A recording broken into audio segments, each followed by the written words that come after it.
Welcome to, what should we call it, a special edition of Barn Burner today. There's no Pinder for starters. We're all at home. And I think that, and we'll get into it, but I think at some point, the tone of these shows is going to change a little bit. We're not going to be talking about the Calgary Flames every day. There's only so many days. We can only rip them to shreds for so long before we have to do something else. But people keep asking, so what's the plan for the off season? What are you guys going to be doing? What are you going to be up to? And you're not supposed to ever admit, right, that you don't know what you're doing or that you don't have a plan. And I think part of it is this is a whole new world for us. But yeah, we don't really have a plan as of yet. But I live my life like you, Rhett. You know, just friggin' wing it. See where it takes you, man. Spur of the moment, yeah. And if I'm not supposed to tell people I don't know what I'm doing, then I'm screwed, because I say that all the time. And but I feel like that's the truth. I thought we were supposed to tell the truth. Nothing but the truth. That's what, hey, look where it's got us. I got this light coming in on my... Yeah. Well, we've got some sunshine. Someone spying on you? No, it's just the sun outside. Christ.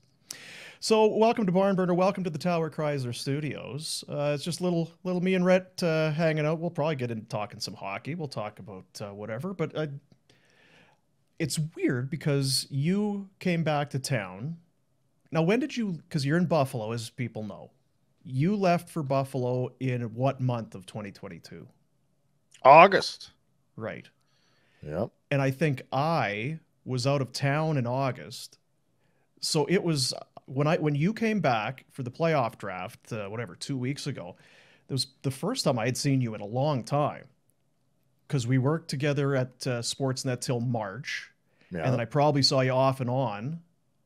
I was done March 17th last year. So, yeah, I'm sure we saw each other a little bit over the summer, but yeah. Yeah. And then summer happens. You get busy. I was out of town. You were out of town. And then you left. You weren't back for Christmas. And you came in and, you're looking great. So, yeah, I know. God. It's honestly, man, I can't believe it. It's happened so fast that even I see it. I'll look in the rearview mirror and be like, Jesus Christ, what is going on? I don't even know what to do with it. It's like I need a haircut, obviously. You can be like Conroy, just dye the piss out of it. It'd be great. Does he dye his hair? I don't know, but we got to pretend. Yeah. Oh, man. So, like some of those guys like Eric Francis, it's like he must dye his hair. But then you're talking to us like, well, no, he's got some little bits of gray in there. But no, that son of a bitch looks good. I don't know how you battle it. I can't hide it because it's in my chin. Well, and how, God, we're such slobs. If you were going to try and pull it off, you'd have to have somebody else do it. You'd have to pay a shit ton of money to get it done. And you'd have to go back. How often? Yeah, you can't just... You can't ignore it after one application. Right? Oh, well, I'm good. No, I'm just not going to cut my hair again. No, it's not really how it works. I go through that even with my appearance where I'm like, okay, you slob. Like I'm a jeans and t-shirt guy to the point of probably my own detriment. Like you're going to meet with people that are important to people. Would be the worst thing to put on something just maybe that had been ironed even. I'm a jeans and t. So I go through these phases where I'm like, I need to just shave, maybe comb my hair. Don't wear a hat like one day of your life. Yeah. And I have about 2 days in a row of doing it. And then, so for me to dye my hair and pretend that I'm going to have some sort of maintenance routine, fat chance.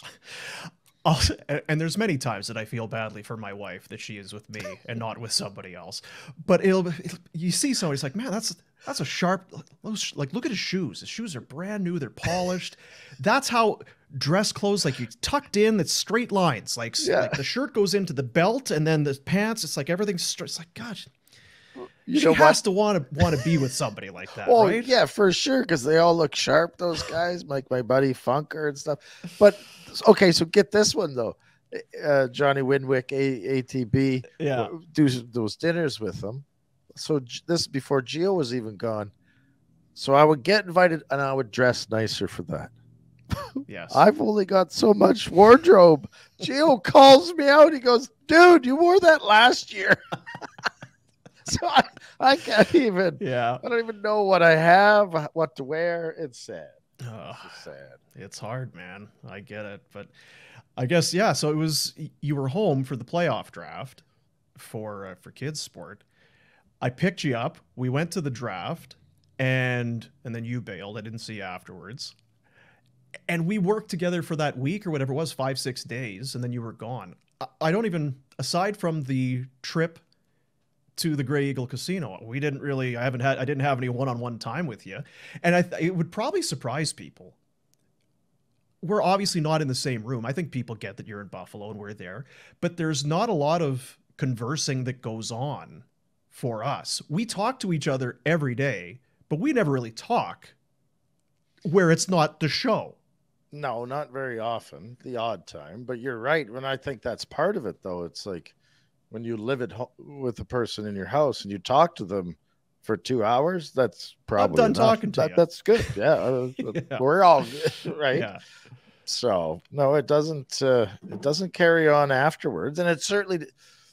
I mean, it's not a should or shouldn't. You got kids running around too. Where the F are you finding the time to sit down and have another hour conversation? Yeah. It's impossible. It's people would say, "Oh, this is Stephen Brunt." You know, when we'd have him on the show at Sportsnet. "Oh, Stephen Brunt, you guys, what do you do?" Have never met Stephen.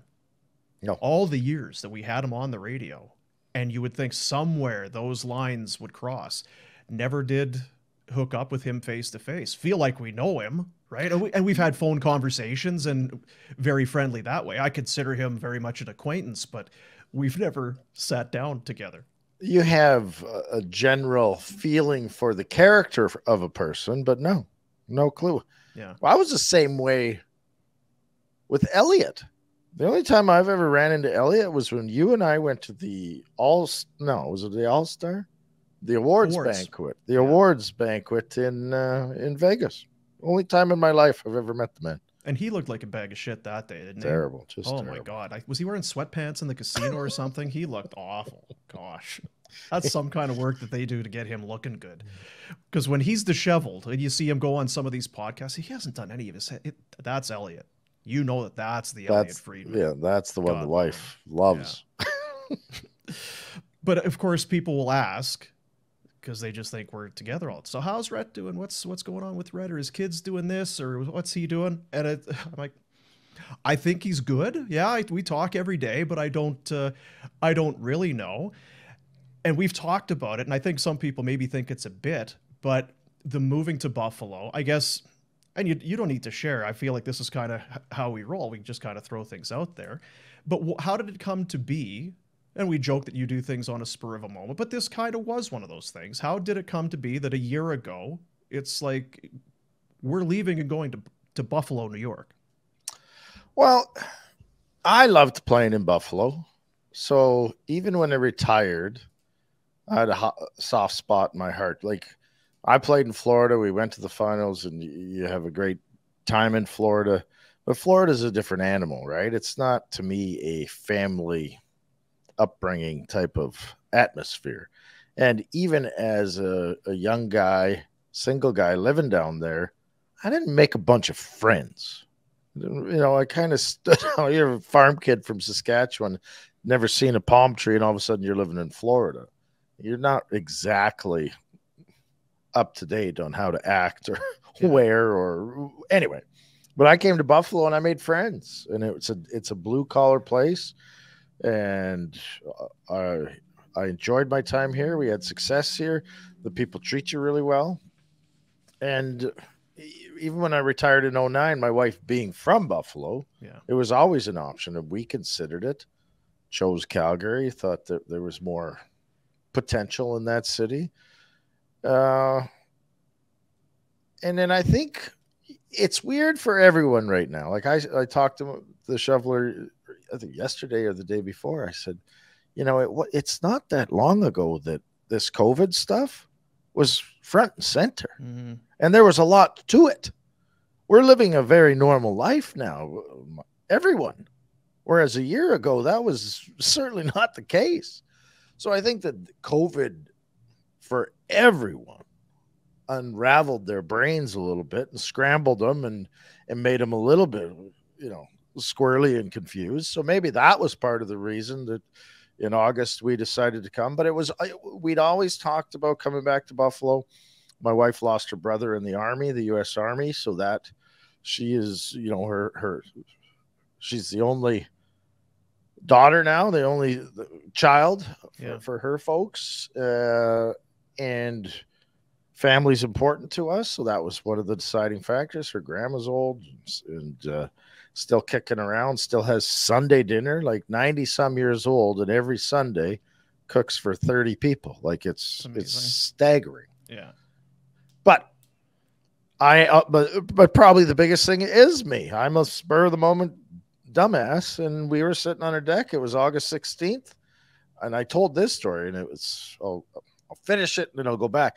But it was August 16th, and we just said, what the hell? I'm gonna go try it for a year. Yeah. During COVID, we took the boys for 6 months and traveled and went to Florida and different places. We absolutely loved it. So I think that was part of it. We were like, I'm not afraid to try new things. I don't like actually getting stuck in ruts. I actually don't like being told, oh, you got to do it because that's what everybody else does.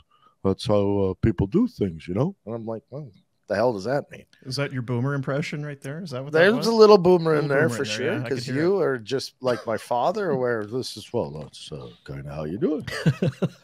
Anyway, we decided, and I'm so dumb that once I'm terrible at making decisions, but once I made a decision, it's like, let's go. Yeah.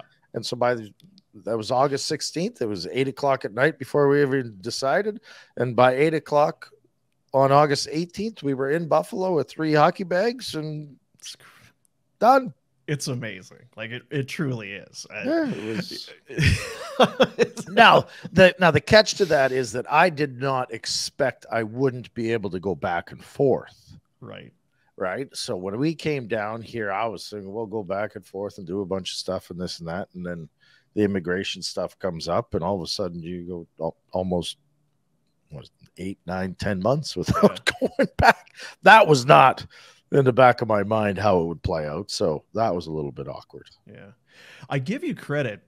I mean, you're in a good spot where obviously, financially you're good. So you can just kind of, to a certain extent, you can kind of do your things and go that way. For a lot of people, it's being tied down to that job and how are we going to do this and all of that. But COVID was funny because in some ways it stripped away just about everything and got you down to, what do we really need?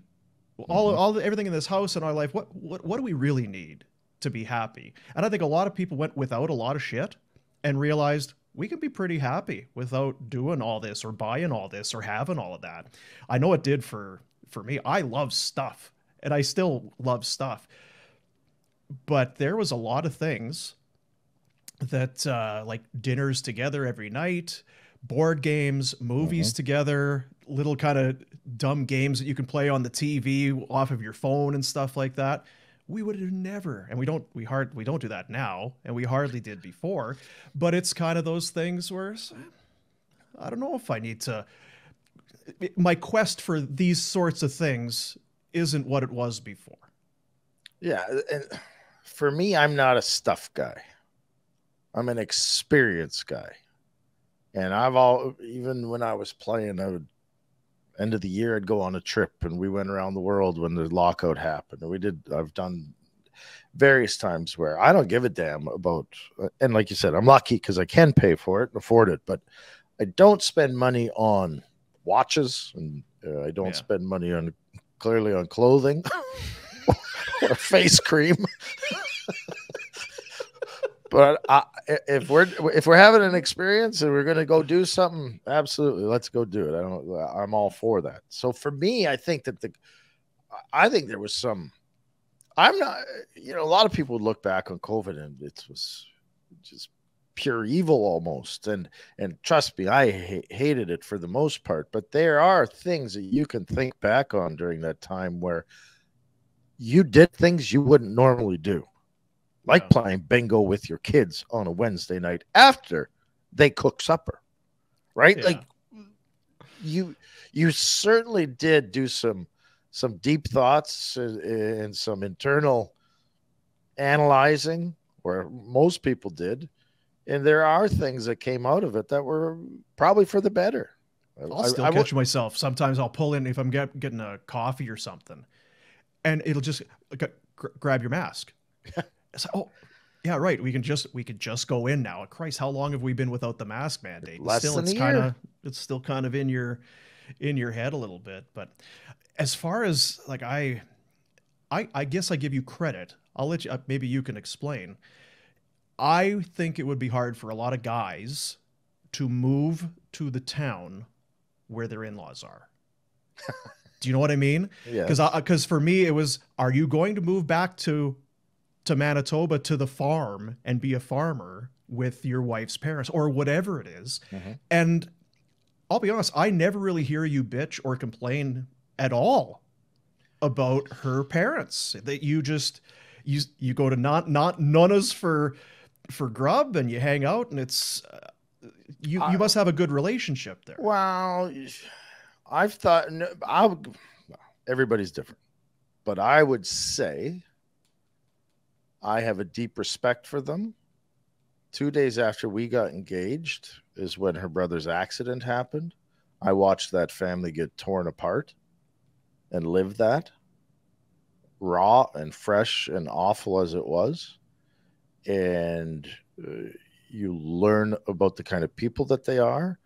And on top of that, I come from hockey background where you're around people. And you know what? Not every teammate you have is your best bud. Yeah.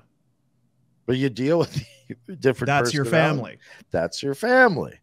And I would say that her folks have we've been under the same roof probably more than most couples, right? Like they would come up when they were still working and spend a month at a time, or we were down, like when we came down here, we were in their place for a month, a small little 2-bedroom place crammed in there. Like, and I'm not trying to toot my own horn, but the only reason I'm able to put up with that is because of my background and living in a dressing room. That's it. You allow people to be who they are, and I still think you're the same way. I still think that also on top of that, it's your small town upbringing. Yeah, people.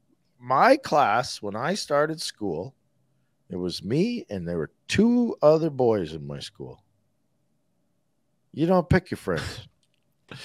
Yeah, well, even my town wasn't that small, but yeah, right? That's yeah. You want to be picky, Bell, then you don't got no one to hang out with, right? So I think that does play into things, and now they probably get as pissed off as me, right, as anything. So anyway, it's certainly, and the one thing I will say is that we're 9 iron apart for the place that we're renting right now from where her folks live. It's almost easier because they're never in your house. They pop over, drop off some soup, and they walk back. You don't need to stay. You don't sit on my couch. Yours is 100 yards away. What are you sitting down for? What do you need? So it's kind of good that way. Yeah. No, I think it's really cool because I'm not fascinated by it, but I'm impressed by it. I think that is really cool that you have that relationship where, it's not, I just love my in-laws. It's not one of those things, but when they moved here for a chunk of time and it was like, that's just, family's important to you. And I want to talk about that a little bit later on. I was saying we're here in the Tower Chrysler studios. Tower Chrysler, of course, one of our first sponsors. They were the first one in. And I tell Serge all the time, like, you were the OG, you were the first one. There was the first hand that came across the desk and shook our hands and said we're in was Serge Lacasse, and he's such a good guy, and I look forward to doing a bunch of stuff with him in the future. He's a guy like you. I look forward to you guys hanging out more because he's up for anything. He is up for anything. He went to, like, he'll go to Vegas for something and then end up staying 2 more days because, hey, we might have tickets to March Madness, or there's a chance for us to do this. We only got one life. Let's stay. There's lots of days to work and there's lots of days to do chores at home, but there's only one time right now to go and do this experience. So I think you guys would be kindred spirits that way. You started this stupid conversation today with how old we're getting, and I'll be Jeepers. Yeah. You do start to think about those. Well, get her done, buddy, because who knows now? Yeah, I hear you. So this thing that we're doing, how would you say it's going? Because as you can imagine, you're there, no one knows that you're doing it. Here, a lot of people know we're doing it. So so how's it going? How are you guys doing? Liking the show. It's going good. It's going good. And there's different levels, right? I am happy with how it's going. It could be better, but it could be far worse. From you being distanced from it, unfortunately, what's your take and the measurement that you use for how it's going? Well, I would say I'm probably similar to your opinion, where I think it's going well. Are there things that I think we could do better? Absolutely. Are there things that we shouldn't do? Absolutely. But I don't know what the measuring stick is either for, proper success. And, I think probably a lot of people from outside would look at it and go, geez, you guys are really doing really well. And, I think the two of us would lean to more, well, we don't like to get too high on the hog. I'm going to paint a little more negative picture than, yeah, damn right, we're really nailing it. Right. So I lean towards that opinion in all of my life, where I don't like to get too high about things. But I think that probably if you were on the outside looking in, you would be pretty impressed with what's going on. I am very realistic that it's better when I'm in that room. And I understand that. And I think we all feed off each other better when that happens. I think, when the Flames aren't good, there's a lot of hot topics and you can get into it and have some good shows, but it's not good for business. It's not good for growing a brand or I mean, we do piggyback off the Flames a hell of a lot and what they're up to. So having them be successful and playing in a playoff series right now would be much better than talking about the flipping Oilers or the Leafs or whatever. So some success and some things that you would do that would be good aren't allowed because your team didn't have success this year. So there's a little bit of that. But I think the learning curve is, you guys have dealt with a lot more of it directly than I have, making sales and getting in front of people and talking to different people.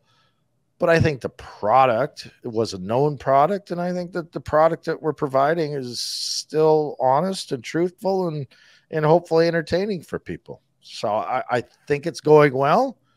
I would like to see it get bigger, but I'm no genius in how to make that happen. Yeah, and I am with you. We talk about it all the time. It's, you're glass half empty guy. I'm also the guy that doesn't have a lot of patience. It's like, well, why isn't it growing? Why isn't it getting bigger? It's like, well, it's been 6 months. Why would you expect it to be different for a 6-month thing? So yeah, and the other part is, I was talking to somebody today, and I said, the thing is, if you were a home builder, it's pretty well established how you build a home. You start here with the foundation, then you do all of this. In the digital space, there's some people that do podcasts, they do it very well, but it's not like you can go back 10 years and be like, well, see, this is how you do it. It's such an unknown. So we're doing it a certain way. I don't think we'll be doing it this way in a year, 2 years, 3 years. Because we have Jack who came on board. I said, listen, if you see something, you got ideas, or you see us doing something and you don't think it's right, tell us. Because it's not that we know it's the right thing to do. It's just what we happen to be doing right now. Yeah, it's not a proven track record that we got to stick to this because we know wrong from right. It's, well, I guess this is what we're doing. So, I mean, for me, we can talk about it. God, I'm like losing sleep and stress, and I am the king of the comfort zone. It's just when I feel like I'm not in control of, or it's just things are out of my hands. You just feel your chest start to tighten up. It's like, oh my God. And that's what this whole thing is. So there's some excitement to it. There's some, anxiety and all of that. But I think it would probably surprise people who think it's going so great that it's only at the level that it's at. And it might surprise people, I think, as well, to see us how far we've come in a short amount of time. I think we do a lot behind the curtains that people don't. I like to open the curtains and let people see in. There's some things, though, it's probably best that you don't know how close we were to not getting on today, or how we don't really know what's happening, but we think it's working. So let's just keep going with it. But you know, you look back and you probably laugh and think, man, remember that our first show was a disaster. It was awful. And shouldn't have been. It was such an easy fix, knowing that now, but at the time had no idea. So yeah, I mean, it's crazy. People always ask too. I got asked on the weekend. We were at Launchpad with our Christmas charity anyway, with some guys who were like, hey, so what really happened with Sportsnet? Nothing really. Everyone really wants there to be some sordid tale, right? So what happened? And it's like, it was 15 years. It was 11 years of doing 3 a.m.s. And I was just tired. My mental health wasn't good. I wasn't good physically. I was no fun to be around. I felt like shit. I just needed a change. And I could still be there today. I could be doing afternoons and getting more sleep and all of that. Rogers was very good to me. You know what? I'm kind of like you. I often think sometimes, because you played. I think that if I were somebody that played in the NHL, I'm fiercely proud. And I've talked to you about this. It's like, well, when we were doing the show, I felt like we were doing it for Rogers or for Sportsnet, but it was our brand. That was our show. And I wanted to win, and I wanted to do the best. And if we were, I'm for a guy who's pretty lazy, I'm oddly very competitive in some other ways. So yeah, there was nothing. I loved my time there. There's still people back there, great friends. I miss those trips that we went on, the client trips. We had a hell of a good time, good people over there. But it was just time. You can't underestimate, and people will, because they hear getting up at 3:30. You know, you got up very early. When I started, I was going 7 to 9. It wasn't a big deal, other than the fact that I had young kids and I hadn't been used to ever getting up, right? Practice was never at 7. Anyway, then it switched till 6, and I was doing the full show. And even getting up at the times 5 a.m., 4:30 to 5, it's you got to stay up to watch the show or to watch a game, and then you're up again, and you're not really asleep. And one of the big things about this job that people underestimate is you're not showing up to work at 5:30 and turning your computer on and having 7 coffee and not talking to anyone until 8, 9 o'clock. And when you're awake, the lights come on and she's go. Oh, yeah. And I tell people all the time, and it's not a shot, but it's all the music DJs, those guys have it easy. They sit down. If their show starts at 6, well, hey, it's 6 o'clock. We're on Pete FM. And then you roll 15 or 20 minutes of songs while you have your coffee and get your shit together. Yeah. Whereas for us, it was like, okay, Sportsnet 960, we're talking for 20 minutes. And like you said, if you didn't watch the game, these are diehard fans who are listening. They're going to sniff out your bullshit instantly. Yeah. They'll know if you've seen the game or not.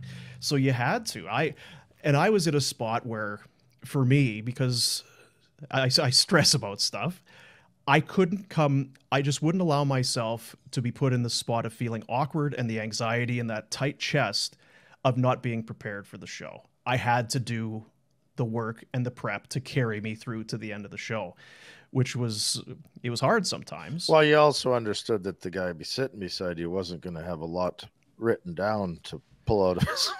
But when needed. I'll tell you what, but let me finish what I wanted to say was that it's not a shot, but maybe it's for people listening, it's getting up and having that lack of sleep or that little amount of sleep and being immediately on and not having, I'll call it normalcy to your life over time beats the piss out of you. I played in the NHL. I went to the Stanley Cup Finals 3 times.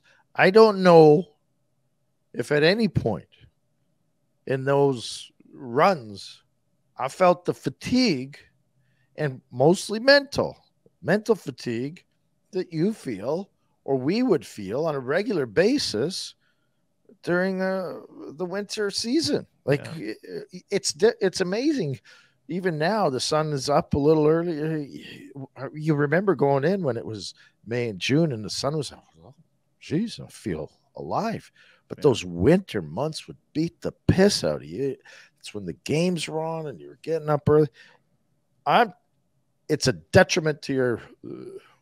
It takes years off your life. I'm convinced of it. Yeah. It was one of those things. When I took the job so long ago, it was, am I really going to do this? I got to be getting up. You got to be doing the mornings. And right through to the very end, there was never any time where I felt good about it, where I was okay with it.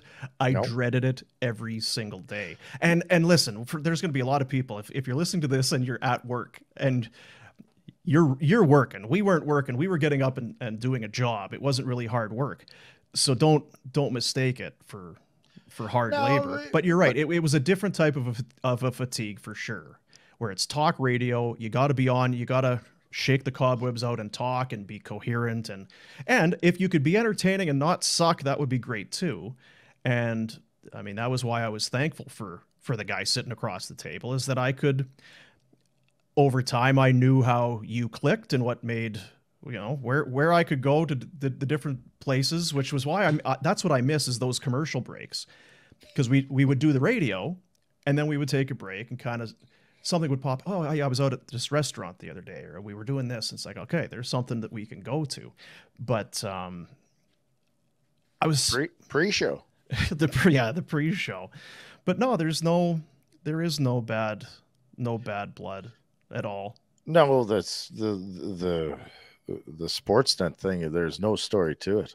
Yeah, I quit a couple years earlier before COVID hit, for the same reasons. I was like, I'm tired. I can't bring the energy, and I can't. I don't think I stressed as much about the show as you did, but I also, because of my background, you're expected to be high performing. And if you're not going to be high performing, you're doing something for? Yeah. Right. So I have that in my makeup, and I was just like, I'm done. I cannot get up anymore. It will surprise some people to hear it, because they'll think that show, but it would kill me when we would have bad shows, because I would feel responsible. Because I feel like it's kind of on the host to bring out what's good in the co-host, to bring out what's good in your guests and all of that. And there'd be some days you'd walk out of there, it'd be like, God, what this was a waste of time today. Jeez. There was never, ever a worse show than we were in a car dealership the Monday after the roast. Yeah. And we couldn't. I was sick and hungover and useless, and it was just the two of us. We were terrible. Yeah, we were terrible. You know what other one popped into my head the other day? We did that show in Lethbridge. Oh, we did the sports bar the night before, and then we went out and got whatever.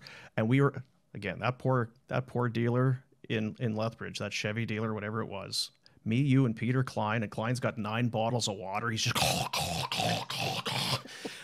holy shit. There's a lot of those days, like, how am I getting to 9 o'clock? How am I getting to 10? That's all I was thinking, is how we're here. All you're doing is sitting there and people are staring at you. You're at a table. You're hung right to the nines. I don't know how we're getting through this show. I know that 9 o'clock's going to come and we're going to get in the vehicle and go home. I don't think there's any other end to this story, but I don't know how we're getting there. I really don't know how we're getting there. Nobody's going to be pleased with how we do. So yeah. I do want to just kind of, because it's a different show, but I do want to mix in the sponsors. One of the guys that you talk about, an OG. Serge was an OG for Barn Burner, and then you go, I'm trying to think of when Greg Keller and Bonton meets. I mean, it's almost day one, I think. I don't even remember how our first interaction was with him. I'm trying to think. I don't think he was part of the old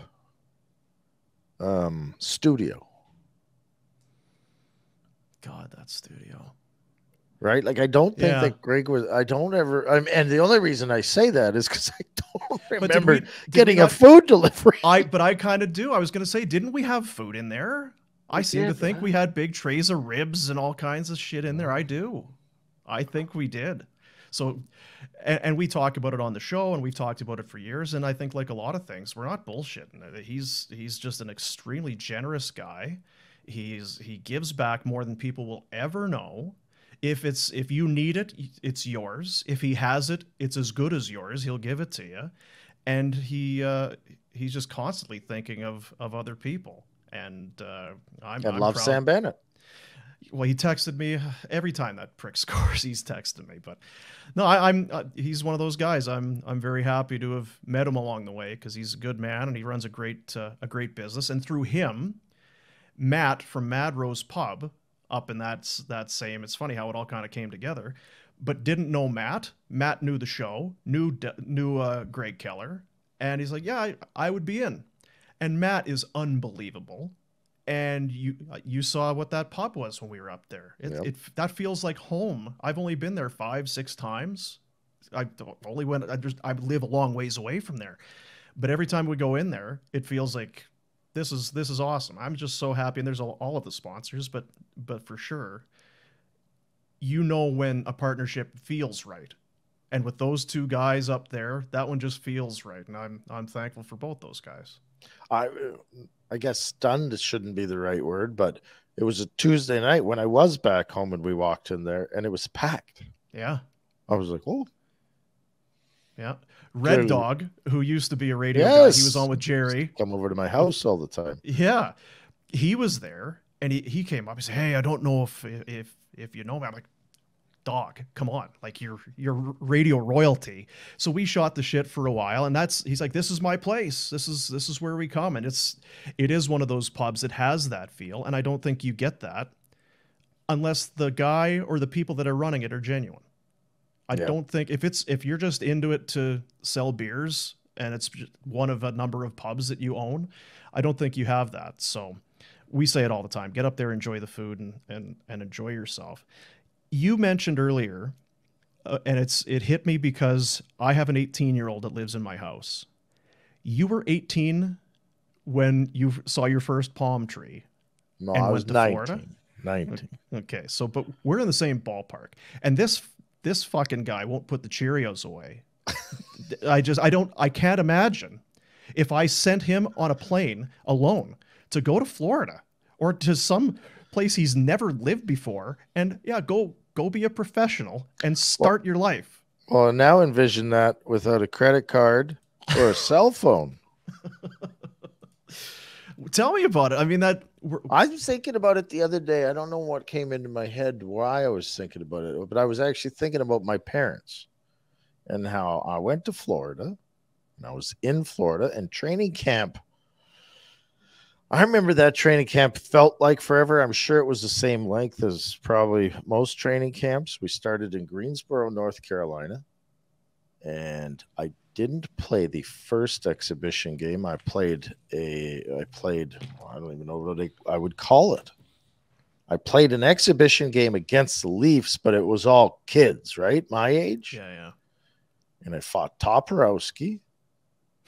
And I've said this before, like, the old grapes, the Don Cherry, used to do the videos. And then he'd always say, you kids, you fight the first day of training camp, middle of training camp, end of training camp, right? I fought the first day. I had a shitty exhibition game because that's what you used to do at training camp was just you immediately into exhibition games against each other. So last shift of the first game, I'm like, I was terrible. So I picked a fight with Cabana. And then my first exhibition game, so about halfway through training camp, we played the Leafs, and it was the kids, and I fought Toporowski. And then the last game, it was against Hartford, and I fought Kelly Chase and Mark Janssens. And Dwayne Sutter told me, I forget when, but it was a year or two later, that if I hadn't fought that last game, that they were considered sending me back to Saskatoon. Now, anyway, that's not to answer your, but we'll go to North Carolina, have training camp. I don't remember phoning my parents on a daily basis. I don't remember phoning my parents, period. Yeah. So, and there's no internet. They have no idea how you're there's doing. nothing. They're trying to get their hands on the Miami Herald newspaper. Like, Yeah. there's no. Yeah. I've told this story. They had to go find a cheater card in a back alley to try. I don't even know if they saw my first game against New Jersey. But there's no cell phones. There's no nothing. I don't know how they were even abreast that I was alive, let alone going to play in the NHL. Yeah. And the only thing I could think was how many phone calls my agent must have been getting. Yeah. Right? Like, I got to think that's the only way that they were getting any sort of information. Yeah. And it wasn't coming from me. I wasn't talking to my agent on a daily basis, but maybe my agent was phoning Chuck Fletcher, who was the assistant GM at the time, or Brian Murray. I got a cough.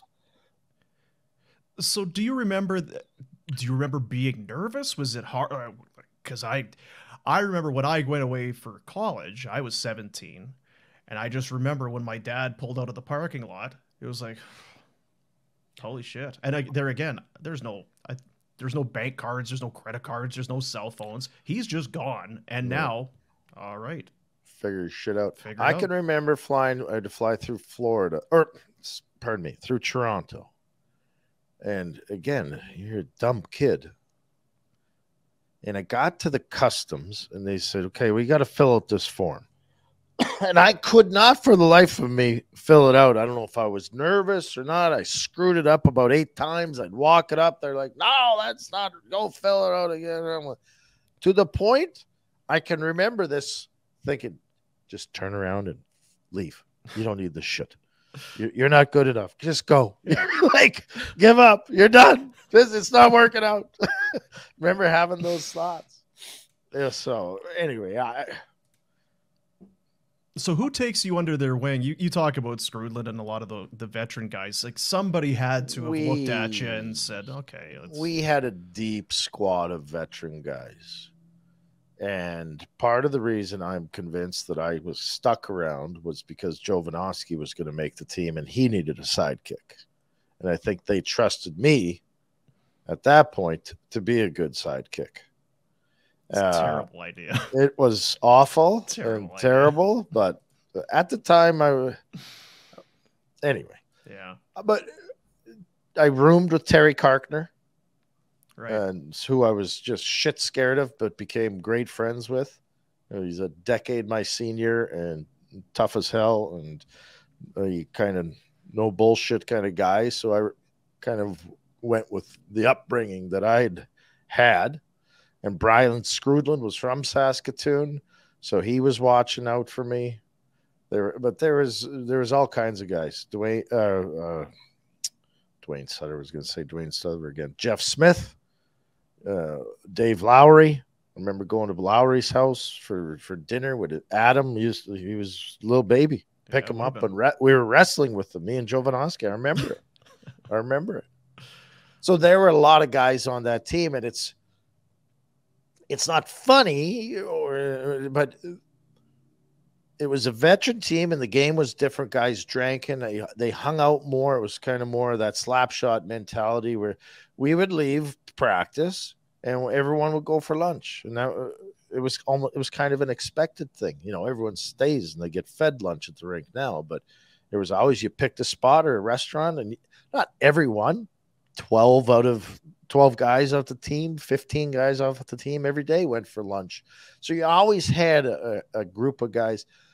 Now, they'd all have a beer or two, and then they'd all go home. It wasn't a party group, right? Like there's that side. A lot of people say, oh, you're hanging out and drinking at the beach. It wasn't. It really wasn't. We had a lot of fun, but those guys, those veteran guys, they knew how to do it, and they picked their spots a little bit, and they were smart about it. And I love them all because I know that without them, you don't end up being who you are or having the career that I was lucky enough to have. Do you start seeing because it's crazy. And obviously the older we get, and we can talk about getting old, but there's kind of whatever you want to call it, mile markers that my oldest is hitting. It's like, well, it's the not a prom or it's grad or whatever. It's all these sorts of things. And then you go back, and the first thing that goes through my mind is I remember that when I was his age, when I was in high school and when I was in grade 12 and when this happened. And then you flip that script, it's like, this is what my dad must have been feeling like. I'm now, that whole thing is starting to shift for me as the kid goes out, as the kid is now 18 and can drink and is out at night and that sort of thing. Where is that line now between he's 18, he's a man, and he's living in my house, he's still my kid, put the cereal away, like the discipline, that sort of thing. It's weird. I guess it's mortality. You start thinking about that sort of thing, but I'm finding myself thinking more as a parent than as a kid, which is crazy because I've been a parent for a long time. Does that make any sense to you? No, yeah, I get where you're coming from. I mean, you just look at the age on your birth certificate, and it gives your eyes open real wide, and then you look at your kids and you go, wait a minute, this kid he could be drafted to, like I'm talking about my oldest, 2 years. He could maybe be drafted to a WHL or an OHL, or he could start that sort of. What are we talking about? He's a Timbit. I know. He? Right? And he ain't, and much like my parents must have thought, he ain't effing ready to do any of it because there's no way he could step out and do it. But you underestimate him too sometimes. And I think, the other thing I'll say, because you brought up your dad, and my dad, it's such a different world. It's such a different world. Rob Ray and I were two dummies, and we're real good friends. And we were at the rink the other day, and there's all these kids running around, and a really good hockey atmosphere. But there's all these young boys running around. And I looked at him and I said, you think any of these kids here have ever actually been in a fight? And I'm not like, I'm talking young kids, 10, 12, have they ever been in a schoolyard fight? Not that is a measure of a man by any stretch of the man. My point is, it's a different world. Not every kid, not every boy was in a schoolyard fight by the age of 10. But I'll tell you what, a lot were. Mm-hmm. When I was growing up, a lot were. It wasn't rare to have I'll meet you behind the hill after school, buddy, or you're going to get it. And there'd be a little row, and they'd throw a couple punches. The only point I'm trying to make, it's not about the fighting. It's just the kids lead different lives now. And I don't know if the lives they lead now put them in a better position to succeed or worse. They're privy to so much more information and things jammed down the throat, but they don't deal with anything. Even though, like, I try to think, I make my kids deal with a lot. And through moving and traveling, they've had to overcome some adversity.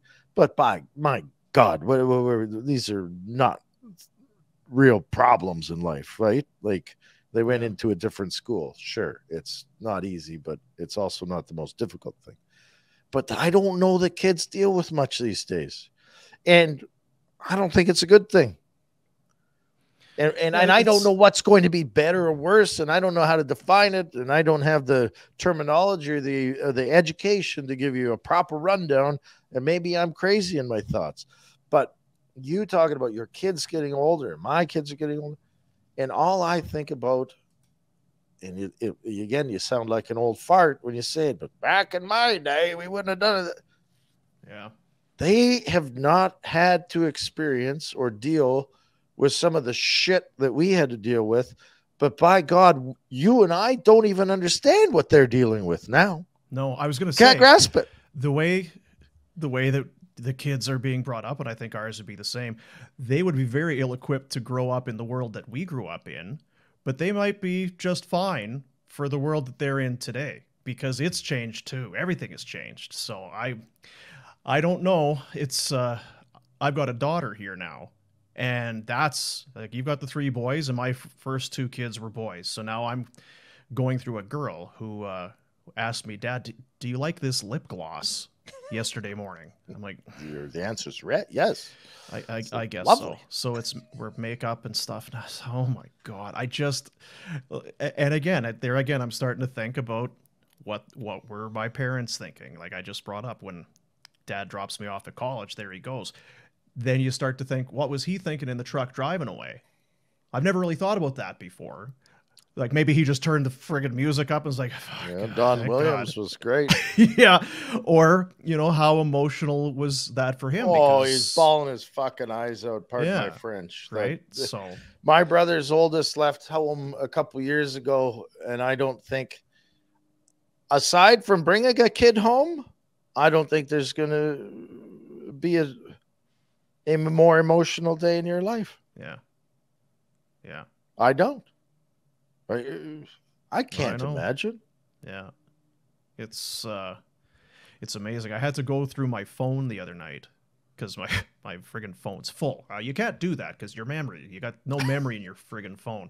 And then I realize that every time somebody has sent you like a GIF or something, it's in there. So I'm going back to 2017 and deleting Pinder sending me dumb GIFs of stuff that I guess have just been stuff. Fuck, I found another high kick. I can't wait for him to come back. I've found some classics, but yeah, it's wild to be getting older. I'm going to ask you, I just want to talk about the hearing loss clinic for a minute, because Travis Rhodes is a guy we hooked up with him through Ben Hebert, the curler, and Ben's a great guy. He was on the show, I think it was when you were in Nashville, maybe. We brought Benny on. Great guy, great storyteller. And the hearing loss clinic is one of his sponsors for his curling team and all that. And we had lunch with Travis, and it was a cool thing. You forget sometimes that having the radio show or having this, if people watch it on a daily basis, they get to feel like they know you. And I know what that's like. Growing up, there was TV shows or whatever. I know that guy. That's my buddy. He likes things that I like, and we're the same. Never met the guy, that sort of thing.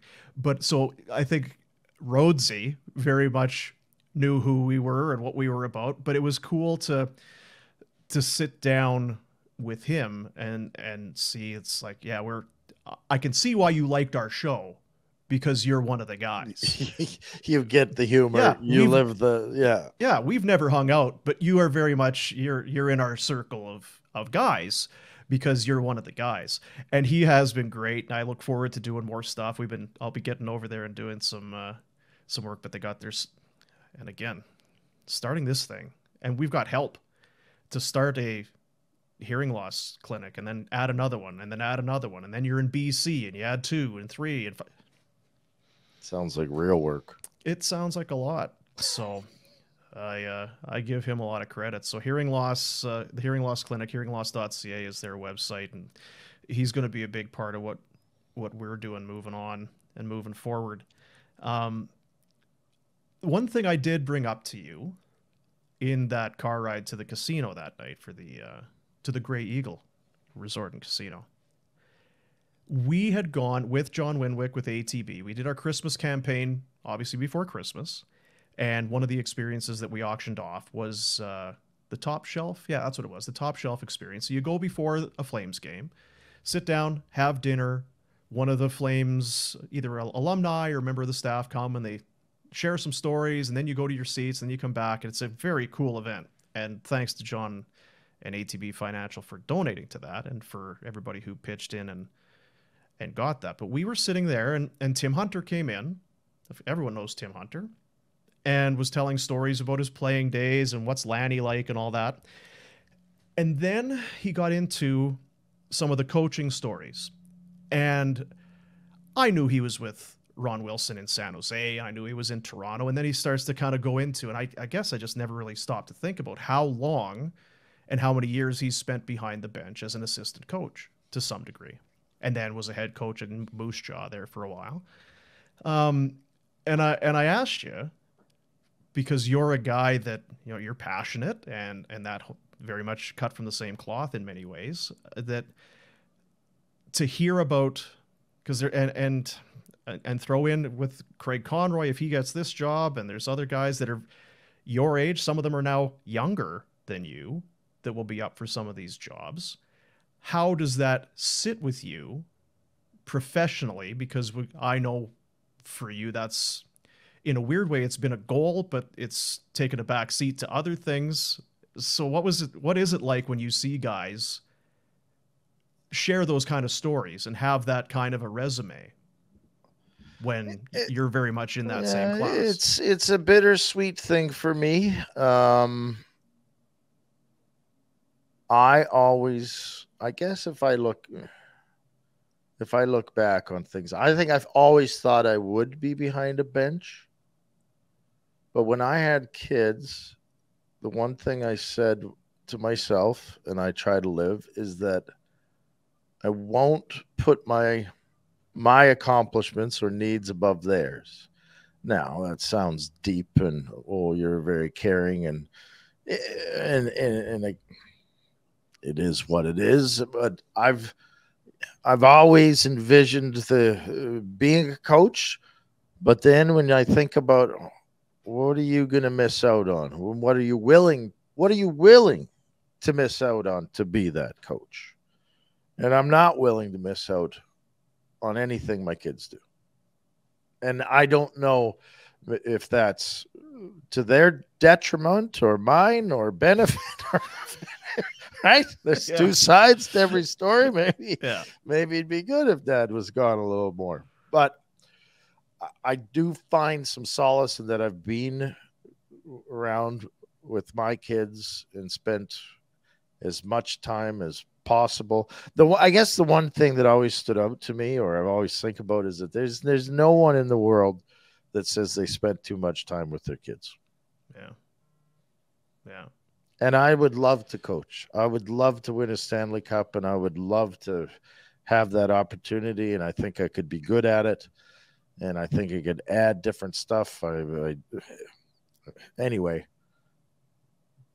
but that doesn't become before the little shit's sleeping upstairs. It's the same but different for me. And people will say, "Oh, did you ever go to Toronto? Did you ever want to be on TSN, or did you ever want to?" I never really had, because I was from Manitoba. I went to school in Thunder Bay, but that was as far east as I had ever gotten. Even now, I've been to Toronto, but I've not really been to Toronto. I don't know much about the city. I don't know Southern Ontario. I need a map to, where was Scarborough? Where is Mississauga? Like, I don't fucking know where any of that is. It's not ever really been on my radar. The one thing that I've always thought about was being on the road. Color commentary is kind of a player thing, but do you want to be with the team? Do you want to be with, especially now with there's so much social media and digital stuff, do you want to be on the road? You see Ryan Leslie and everybody traveling. And I've always thought that would be friggin' cool to be on the road. But then inevitably, I'll be at a hockey or a ringette game or some, dance recital or something, and it'll pop into my head, the Flames they're in Columbus tonight. Yep. And shit, this would have hurt to miss. So as much as I look, it's like, oh man, they're at Dodger Stadium watching a ball game, and they're going, they're doing all these cool things. I always try to really kind of bring it back and be aware that because as you were talking there, that you don't spend too much time with your kids. I can't really think of any kind of a milestone event, sports, life, birthdays, whatever, that I wasn't there for.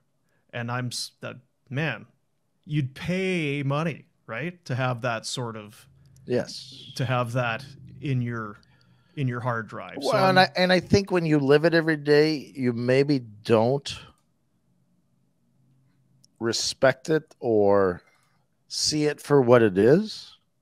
But what you're talking about is your kid getting to be 18, 19, 20, and he's going to walk out that door and he ain't going to come back. Yeah. That's when you're going to go, I'm pretty damn happy I did what I did. Right? Because on a day-to-day existence, it kind of glosses over some of those important things until something major happens, like a kid leaving home. And then you go, holy, it went by too fast anyway, and I could have missed more of it. I don't, thank God I didn't. So, and I, people miss things in people's lives, and you don't have to be at everything. But it's, again, I won't regret doing it. Yeah.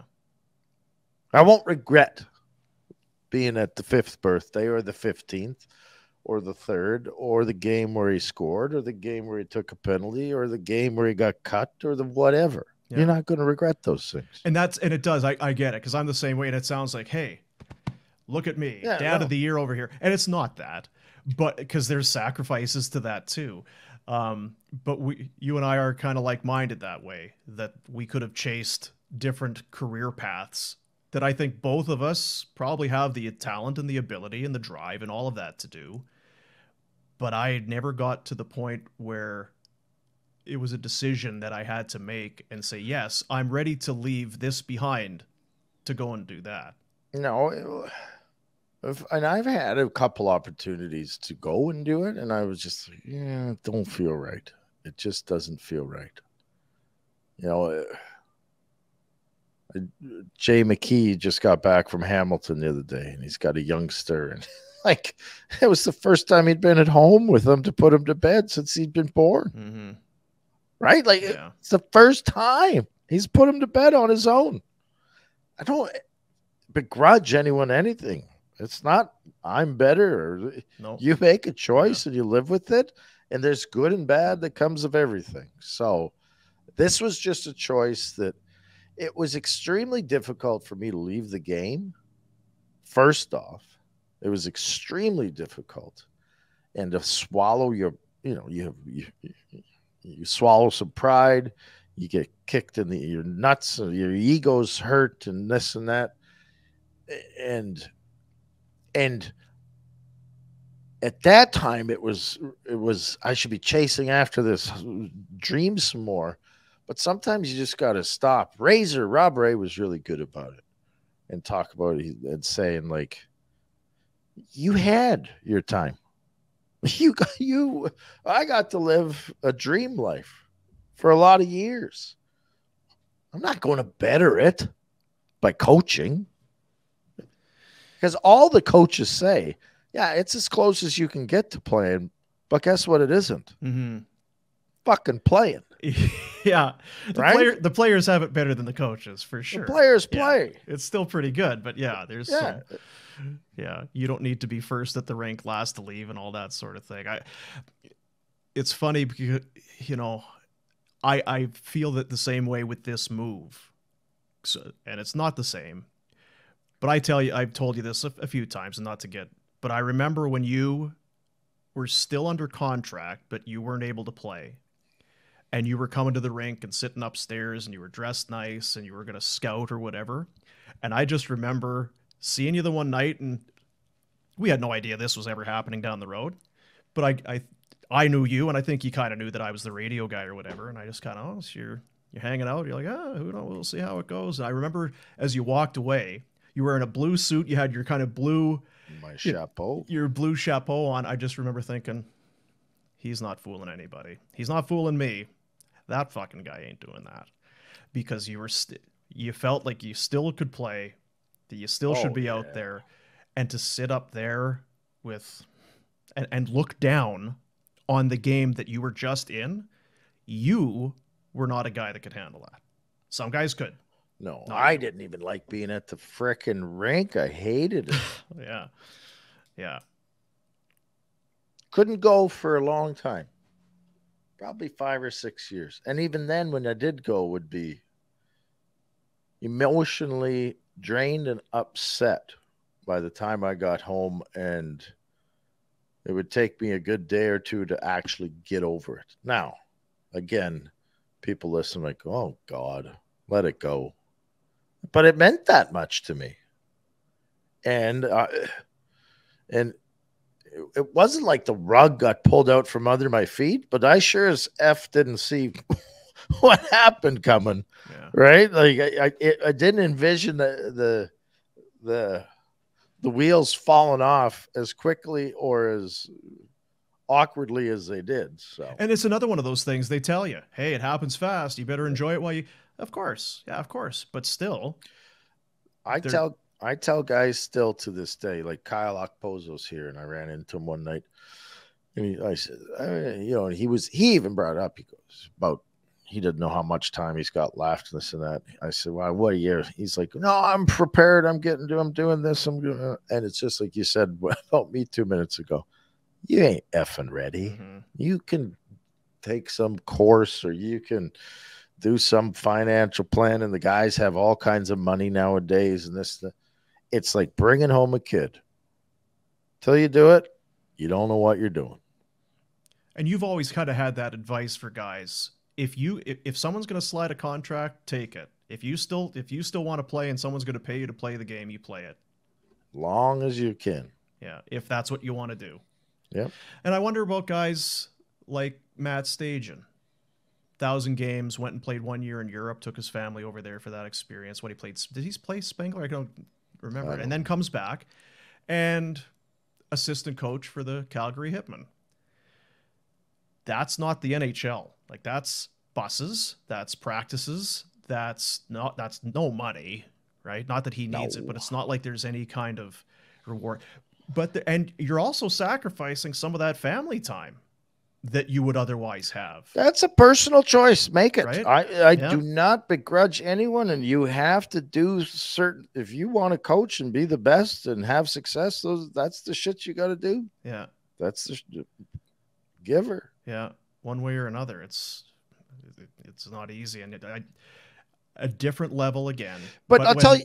Go ahead. Sorry for interrupting, but I don't think it only relates to sports. If you own a business or operate at a high level in something, and you have the desire and work ethic to be successful, you have to sacrifice. You will not have a perfect life. You're going to give up. You own a business, you think you lose sleep? Imagine having a business that could crater and fall apart, and right? You're going to be up all night then. So anyone that has success knows, unless you're extremely lucky, most people that have success know that there's a cost to that success. It is not handed to you. And in the words of my grandfather, and you love it, the world don't owe you a living. So unless you go and sacrifice and work your ass off and try and make it for yourself, you ain't getting it. It ain't happening. And no matter what it is, there's nothing that's 100%. You can't have it all. And even if you've got a lot, there's still something that maybe you know you're missing it, or maybe you don't know at the time. But you just have to find that. We all make deals with ourselves that you got to be able to live with. And I was just going to say, for you, it was leaving the game. You didn't make the ultimate decision. For me, I mean, I wanted to be a radio guy when I was a kid. Like, I would listen to the radio and think, this is the greatest friggin' job in the world. They're laughing. They're hanging out in a room, listening to music and telling stories and laughing, getting paid to do it. What are we talking? This is the greatest job in the world. So I always wanted to be in radio, and I thought it was awesome. And there was kind of that, I guess, celebrity thing to it. It was a nice little kind of an icebreaker. A lot of people would be like, it's kind of a cool thing. And then, so to leave the morning show and to leave radio and do this, there's part of that, and there's no regret, but it was a while ago. I got asked for the first time, met somebody, didn't know who I was from Adam. And like, so what do you do? And it was kind of the first time that I had to, well, rather than give you the whole backstory, I do a podcast. It was like, oh, so what's it about? It's about sports. And I wasn't going to do the, hey, we did the radio thing for a long time. Don't you worry. We're pretty big shit. But we just do this on our own. It was, I do a podcast. It's about hockey. Yeah, we talk about the Flames a fair bit. And the person, I could tell they were like, okay, that sounds going well. That sounds great in your mom's basement.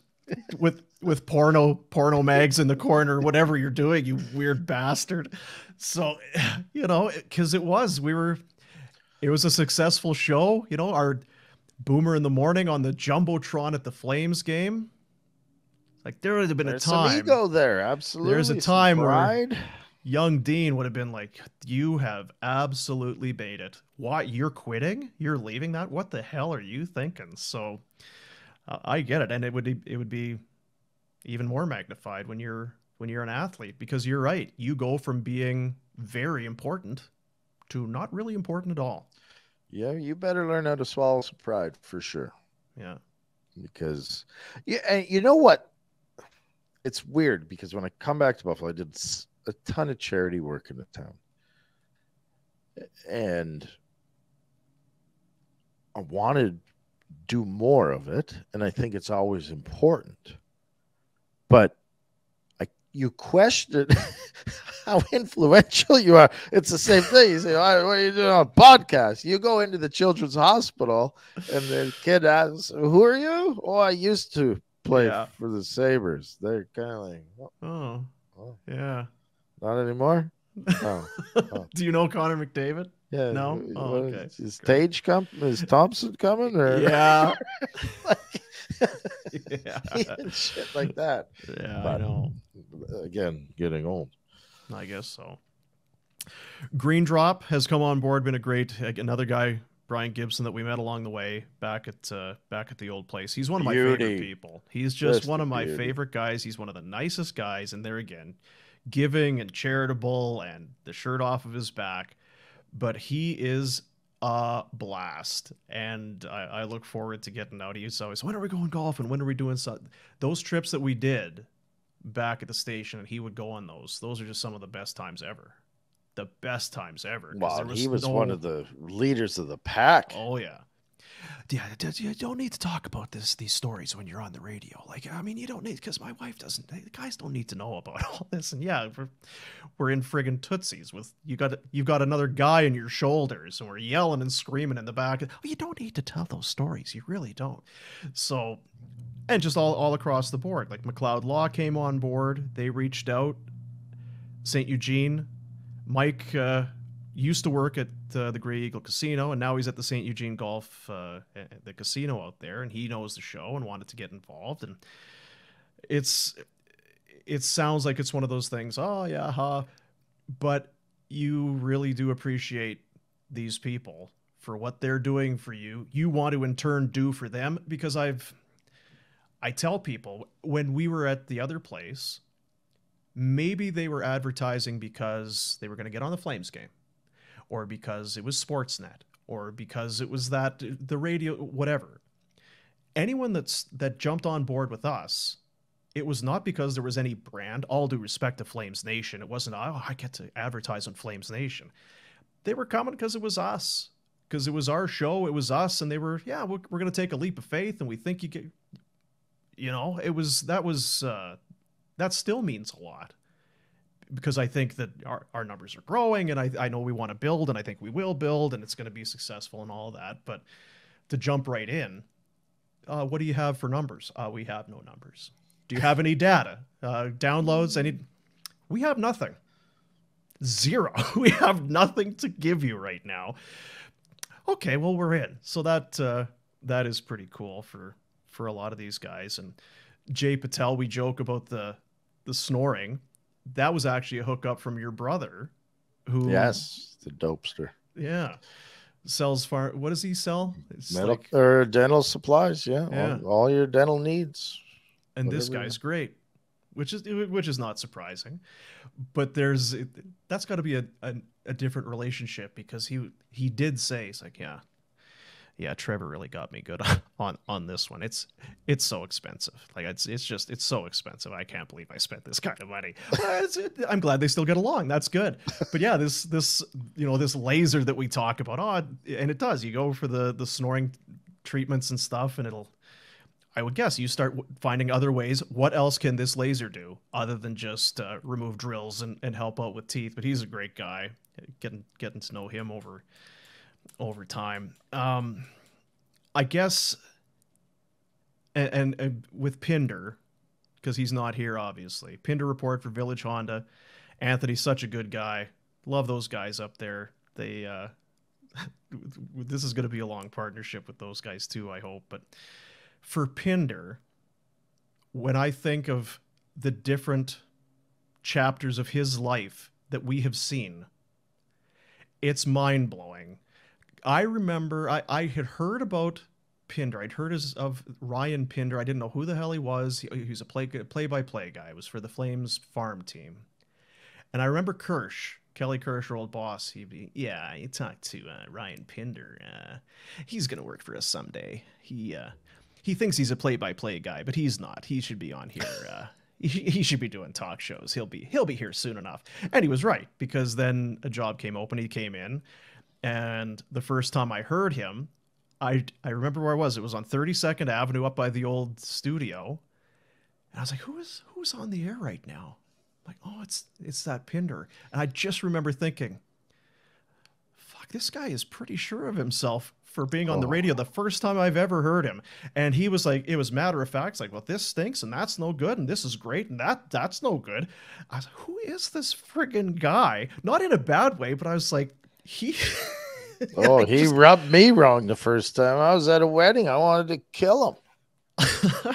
Drunk Pinder telling me how great he was. I'm like, oh God, get out of here. There's no one else like, I feel like we can talk like he's not here because he's not here. There's no one else like him. I'd say it to his face. I'm not too worried about it. There's no one else like him. Just everything in the room changes when he walks in the friggin' room, and it's not bad. It's not all 100%, but yeah. But he does. He impacts whatever event you're in, whatever it is, small, big, lunch, yep, yep. Night out at the bar, yep. Wedding, yep. Whatever it is, he's going to bring some element that kicks it up a notch. And I just think back to when he started. He was going out, and we're doing mornings. So he's out at the ship, and he's out at doing this, and he's hammered, and he's hungover, and he's... Well, then he's bringing in them dumb pitas and his baba ganoush. Stinking up the friggin' room with his friggin' pitas and... Like, what are you doing, boy? Oh, what are you talking about? Down the street from where I live, there's one of the best pitas. They make the best pitas in the city. And it's like... Why do I need to know where I get the best pitas in the city? So, I mean, I'm small town... farming community guy. He's got a pita guy. And he's, born in Calgary. He's never lived more than a block from the Calgary Tower. So, I mean, we're different guys. But to watch him and the stuff that he would be into, and I remember he was off, I think he was going to Portland because he'd met this chick at a concert. Yeah, we're going to go to Portland. That's right. Have a good time. And it was not long after that. Yeah, we're having kids. What? And then it was twins. Holy shit. And I forget which one it was. It was that she was pregnant or that they were having twins. And somehow Friedman knew it before I did. But he sprung it on me on the air. And I friggin' laughed. And we've played that clip over the years. But to go from, hey, where are we going? What are we doing? And in fairness, there's still a bit of that. I don't know how he gets away with it, for to be honest. But it was just carefree, fancy-free, just let's fucking go, let's do it, yeah, hoo. To twins. And it happened. I don't know how you can have twins in 2 months, but it felt like it happened that fast. I got a girlfriend, she's pregnant, it's twins, married, life over. Bang, 2 months. So to watch him kind of, it's almost a fatherly kind of a thing because you and I have gone through it already. Oh, that's never going to happen. Oh, that's never going to happen. Okay. I'll say this. He's maintained more energy than I imagined. I don't know how he does it. No, it is pretty impressive, but there are chinks in the armor starting to show up. It's starting to become, there's little things such as the gout kicking in the odd time that slows him down. There are different choices that he's making, but you just said it. It's amazing the energy he continues to have. Yeah, he probably should be medicated to some degree. Like there's something that should take him down a notch on a daily basis, but it would change who he is. And I'll tell you what, it's going through this whole project with him. Some days, like, thank God for Pinder, because he does. He'll bring, he brings, here comes the boom. He brings it. And then other days, you're sitting in these meetings like, would you just please shut the fuck up? Just please. Stop. God, just stop. Too far. Talking. Too far. Stop. Too far. Stop talking. Stop talking. But and people's and oh man, Pinder this and there's some people, because I know like Craig Shawstack, the Shawstacks love those guys. They can't get enough of Pinder. Craig Shawstack, Pinder's great. He loves him. I'm like, yeah. I mean, yeah, he's great. He's the best. He's the worst, but he's also the best. Yeah, so, he's also the guy that might get punched in the nose an hour. But God, I found, and again, I'll share I won't break it, but I found a video in my phone that's like, wow, that's from a long time ago. Same guy, but short hair, way younger, different guy, same guy. But he's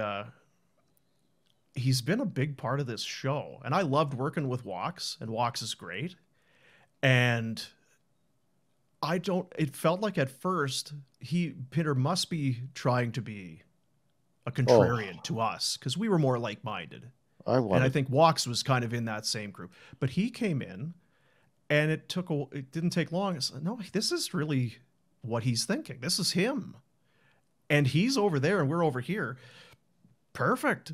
And some days you get mad and start snipping at each other, but 9 times out of 10, or 8, maybe 7 times out of 10, it's all in good. There's been a respect that has grown. I'll say that. It was maybe not there to start. Yeah. Yeah. There was a lot of shut ups and abrupt endings to segments every once in a while. But man, he's got 2 kids, and he and his wife, they're unreal. Those kids are awesome. They take him skiing, and because truly, we're at badminton lessons, and then we're going swimming, and we're on the outdoor rink, and we're going skiing. And I don't know how he goes from the 17th Ave doing shots at 2:30 to the ski hill at 10 a.m. the next day, but God bless. That's the Pinder way. The Pinder way, I guess. But how do you feel? Because you just had a birthday. Yeah. Mine's later this year. I feel tired mostly. I'll tell you that. There's a lot of days where a nap would be real good. My uncle used to have a nap after every lunch from 1 till 1:30. The news would come on, and he needed the laser treatment, but somehow he battled through. Jesus, I don't know. The half-hour cat nap would be good. So people, so you're not getting up anymore. Yeah, not getting up anymore. Do you still nap? You know what? Some days, yeah, I still have to have that nap. Not getting up at 3 in the friggin' morning, but it takes, because the eyesight has been the one thing. Because I have to. I remember Daryl Sutter was talking about, I had to buy glasses. You can go to Costco and get like 5 pairs for $20. I have to go and buy glasses to have them in every room, or start carrying them. I need to start carrying eyeglasses with me because I can't see the shit. Loop thing or whatever it is. God. I used to read. I don't read anymore because I get a headache because I can't see it. Sad. It is. And I had been doing the Peloton thing for a while, and it was going really well. And then summer holidays hit, and then it's hard to get. I have found it very hard to get back into that regular routine again. And it's like, man, this is taking a lot longer to get my wind up and to get back into the whole thing. Jesus, this is I bought the bike in 2020 or 2021. What year is it now? Is it that I feel like 2 years have passed and it's so much harder? I fear for the next 2 to 3 years. Good God Almighty! But I don't know. Good things to come, I'm sure. Yeah. The elbow thing. My friggin' elbow hurts. What'd you do? I don't know. Did you bang it? Nope. Just woke up, and when I went to get out of bed, I leaned on it. Oh, son of a bitch! What did I do to my? I don't know. It's just something. I hopped over a puddle the other day, and my hips hurt. So My hips are so friggin' bad, man. It's it was funny because Alex is the producer of our other well, he's our other producer with the show. And whenever we start talking about kids or whatever in the pre-show, he chimes right in because he's also now a guy that has very young kids at home. He's like, is that what happens? Like, what do you need to do? Don't take our fatherly advice. I mean, don't make the mistakes we made. I guess there's something we've learned along the way. I don't know that we should be doing a parenting podcast anytime soon. Tell you what not to do. Yeah. God. Most circumstances. Jesus. I blamed today. Even it was today. I blamed, well, whatever. We're talking about our kids, and I blamed it on, well, he's the oldest, so it's his fault. So the middle guy, that's because he's the middle child, and the youngest is that way because he's the youngest. Certainly has nothing to do with me. No. No. I remember my cousin was telling me that I forget what birthday it was. He says, by the time they hit that age, like, is it 16? It's like, you're done. They are fully developed. Like, their brain is what it's going to be. They'll maybe change their mind about things. You can kind of persuade them, but they are who they are. You can just throw the keys back on the desk by the time they hit that age. And I don't know. There's so many influences between school and online and everything now. I mean, yeah, maybe you are, as a parent, you're hooped by the time they hit 16. God. Well, they get wheels. They're going to be flying around, and they've. Mine don't have to wait till 16 to stop listening, so don't. That's already begun. I know. So what is your plan as we put a wrap on this? Do you have a plan as far as we're going to get through spring? The hockey season ends. The cup is presented. We have kind of looked at July 1. It's free agency. And just the way free agency seems to work now, it's red hot and then it's shut the mill and everybody's done. So I don't know what exactly our summer is going to look like. But for you, is it fair to say the Buffalo thing was a try it for a year kind of a thing? I don't know that we've made well, I don't know. I know we haven't made a stay for next year decision, though. Yeah. So our plans right now are to continue to discuss, but be back for summer and spend the summer in Calgary and see where we go from there. You have a very nice house here. I know. I feel like it's probably nicer than the one that you're in there. That with little rental. Doesn't take much. No, it must be sometimes. Like, God, air conditioning would feel really nice. I got AC's good here. Actually, it's small. It cools off real fast. Thanks to all of our sponsors, and of course, Betway. We're not going to do a Betway bet today, but Betway is it's our betting partner. They've been a big part of how we're doing this. And, Grey Eagle Casino and Event Center came on, and Sheldon's another one of those guys. He listened to the show and liked it, and I could just see it. Seeing him at the draft the other night. We've already talked about other events, and you know what? I don't know that we ever had, and I think it's maybe why this whole thing, part of why it's worked, is as different as the three of us are, we have the same kind of values, and I think right from the start it was what's our first charity event? What can we do? And that's important to us. And I know as soon as because we haven't even with Kevin from Kids Sport is sending out the emails like, hey, we're just getting some final numbers in. Like, we're already thinking about what's next. So to be able to have that in our hands and to try and give back feels pretty good. It's about the best thing we do, us, but and I look forward to stuff that we're capable of doing. Again, I don't know if it's the kids, like you say, the Children's Hospital. Who's this guy? But to be able to help some people that need help, because it's a great city, but it could use some help. And if we can do a little, there's lots of people out there that need help. And I think if you're going to be part of a city, wherever that may be, I truly believe it. It's what's the words? Your civic duty to give back to that, whatever community you're part of, whether it's a small town in the middle of nowhere or a big city like Calgary or Toronto. If you have the opportunity to give back to where you're living, well, I think that's your duty as a Yeah. human and a decent person. Give back in whatever cause that speaks to you, and make your city or wherever you're living a better place. It's cool that you've been able, the one thing that you've taken from your playing days, because people will remember Warner's Corner at the Dome and the stuff that you did in Buffalo, the bowler, all these events that you did. I think that you probably did quite a bit more than the average player. And it's not about that, but that it was important to you then, and it's no less important now because you're not an NHL hockey player. You still have some influence and some ability because of who you are and what you do to give back.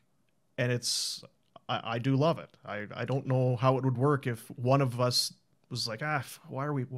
The Why? sad part, there are people out there like that, and hopefully not too many. But Yeah, aside from my kid, that's the thing that gives me the most pride is being able to give back and have positive influences on. I don't know that I've told this. I went to the Children's Hospital here in Buffalo and visited some kids sick with cancer. And later that summer, I got a letter from a family, and it was a picture with a young boy, and we're kind of arm in arm and giving him a hug, and he was laughing, and they said, "This is the last time we saw our son smile," and that that one kicks me. And anytime I'm thinking, this is why are we doing it? I just think about that. yeah, man. You're not gonna get me. I made it this far. Wow, it's not to get you. It's no, it is. It's important, and I love that. If we can keep this thing rolling, then it'll be a big part of that too, because we're just such good people, I guess is what it is at the end of the day. But thanks to everybody for listening. The summer, this will be probably a little bit not this deep. It'll be probably a little bit more shits and giggles, but the off-season shows, the Barn Burner summer vacation shows that we will do. You asked, well, how can we make it better? I think that, and we've discussed it off air, where we need to get some good guests in now. Yeah. There has been behind the scenes. We've been limited a little bit in terms of staff, time, technical. It's not worth getting into, but yeah, I love the conversations that we have with guests when we're face to face. When we would get people in studio at the old place, very rarely did I ever worry about us having a good interview. You just knew it was this is going to be good to have them in, and they just took care of themselves in a lot of ways. And the one that stood out, it was so clear. One day to the studio at the radio, and the first few questions he's given us I think 100%, and we're gonna, if they could just focus on the D. And then about 7 minutes in, he realized, we don't give a shit what you think of the Sabres power play. Like, who cares? Let's talk. Yeah. Now your audio garbled just a little bit there. Now that's Rob Ray. And then the day he came in with Brad May. Yes. When the two of them came in, and you're right. And Brad was like 110% and give them all, bring your A game and that sort of thing. And then I think he kind of saw that Rob trusted us, that we weren't going to sewer them. And then all of a sudden I think we went to break, or he just kind of, he let his shoulders. Oh, okay. So that's what we're doing. And then it just became, then we were just talking. And then he was telling stories. That story he told about the practical joke that I don't remember if he had it done to him. I'm going to gag. So gross. He got pranked, I think is what it was, and then decided he was going to get the guy back. So he went to the barber shop and said, "Hey, you collect all the hair. Collect all the hair off the ground, sweep it and put it into garbage bags." What are you talking about? Just do it. I'll pay you whatever you need. I just need this. So then he's got all these black garbage bags full of hair. And was it like Vaseline or something? He took a tub of Vaseline, smeared it all over dude's car, and then covered the car in human hair. Jesus. Like, you don't get that in every place. And again, I don't know if If we were talking to him on the phone, maybe we don't get that story, but we got it that day. But yeah, God, that's gross. No, we'll get some people in and get them telling stories, because those are the best, when guys open up and realize that nobody. Just have some fun. Let's hear what your life's about. Yeah, I hear you. That's gonna do it. Have a fine weekend, everybody. We'll be back to normal. Pinder's away for a few more days, but I've got some stuff already planned for next week. So have a great weekend. Thanks to all the sponsors. If you enjoy the show, please support the sponsors. So subscribe to the YouTube, subscribe to the podcasts on your Apple and Spotify, and like and all that sort of stuff. I know it sounds cheesy, but there's this algorithm, and that's how that's what moves the needle in the digital space. So if you wouldn't mind, that'd be great. But good talking to you, Retro. All right, have a great one. See ya. What do you usually? Oh yeah, the Oilers. They suck. There you go. See you, buddies.